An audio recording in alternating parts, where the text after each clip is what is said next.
2025 సంవత్సరంలో హయగ్రీవ జయంతిని ఏ రోజున నిర్వహించుకోవాలి అంటే స్వస్తి శ్రీ చాంద్రమాన శ్రీ విశ్వావసు నామ సంవత్సరం దక్షిణాయనం వర్ష ఋతువు శ్రావణ మాసం శుక్లపక్షం పౌర్ణమి తిథి ప్రారంభం 8 ఆగస్టు 2025 శుక్రవారం మధ్యాహ్నం 1:45 నుంచి పౌర్ణమి తిథి ప్రారంభమై 9 ఆగస్టు 2025 శనివారం మధ్యాహ్నం 1:31 వరకు ఈ తిథి ఉన్నది.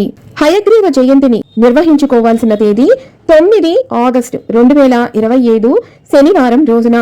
ఈ రోజున నక్షత్రం శ్రవణ మధ్యాహ్నం 3:31 వరకు ఉన్నది. తదుపరి ధనిష్ట.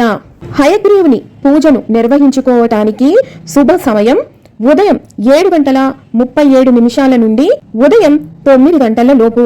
ఈ సమయంలో కుదరని వాళ్ళు ఉదయం 10:31 నుండి మధ్యాహ్నం 12 లోపు మీరు హయగ్రీవ